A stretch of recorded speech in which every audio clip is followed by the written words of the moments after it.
নমস্কাৰ আজি বিশ্ব পৰিৱেশ দিৱসৰ উপলক্ষে আমি আজি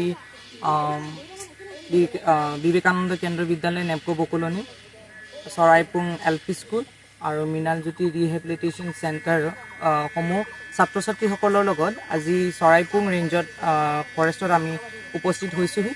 আজি যি বিশ্ব পৰিৱেশ দিৱসৰ থিম যিটো প্লাষ্টিক প্ৰদূষণ পৰাস্ত কৰা, যেটো আমি কম combating plastic pollution protect nature preserve future, সেইটোৰ লগত সংগতি ৰাখি আজি আমি ইয়াত এটি অনুষ্ঠান আয়োজন কৰিছোঁ। এই অনুষ্ঠানটিৰ প্ৰথম যিটো বিষয় আমি লৈছোঁ সেইটো বিষয় একচুৱেলি হৈছে আপোনাৰ সেলফি পইণ্ট ইনগ্ৰেশ্যন, যিটো ইনগ্ৰেশ্যন এটা জইণ্ট ইনিচিয়েটিভ দ্বাৰা কৰা হৈছে আৰু এই জইণ্ট ইনিচিয়েটিভ লোৱা গৈছে ৰেইন ফৰেষ্ট ইণ্ডিয়ানৰ পৰা, যি স্বত্বাধিকাৰী হয় কল্পজ্যোতি সোণোৱাল।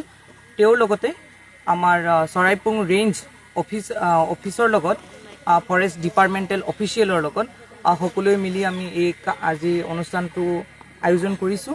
এই অনুষ্ঠানটিৰ লগত আজি যি বিশ্ব পৰিৱেশ দিৱসৰ বিষয়বস্তু কম্বেটিং প্লাষ্টিক পলিউশ্যনৰ লগত পুনৰ সংগতি ৰাখি আমি এটা অনুষ্ঠান আয়োজন কৰিছোঁ। যেনেকৈ ধৰক আমি এটা অনুষ্ঠান লৈছোঁ, আমাৰ লগত আছে আপোনাৰ গ্ৰীণ ৱাৰিয়াৰ্ছ, তেওঁলোকে আমাক যথেষ্ট সহায় কৰিছে। আমাৰ প্লেণ্টেশ্যন প্ৰগ্ৰেম এটা আমি লৈছোঁ, যিটো প্লেণ্টেশ্যন প্ৰগ্ৰেম আমি স্থানীয় যি গছ গছনি আছে সেই গছ গছনি আমি এই ফৰেষ্টৰ ভিতৰত আৰু আমাৰ লগত যিখিনি ছাত্ৰ ছাত্ৰী আছে তেওঁলোককো আমি ডনেশ্যন দিয়াৰ কথা ভাবিছোঁ আৰু এই গছপুলিসমূহ তেওঁলোকৰ নিজৰ নিজৰ বিদ্যালয়ত ৰোপণ কৰা হ'ব আৰু ৰোপণৰ লগতে তাৰ তথ্যও আমি সংগ্ৰহ কৰা যাব আৰু লগতে আমি এটা ক্লিনিনেছ ড্ৰাইভো ইতিমধ্যে আমি চৰাইপুং এলপি স্কুলৰ লগত কৰা গৈছে। গতিকে যিহেতু দিহিং পাটকাই নেশ্যনেল পাৰ্কত যেনেকৈ আমাৰ ভিজিটৰ্ছ আহে, এভৰি ইয়াৰ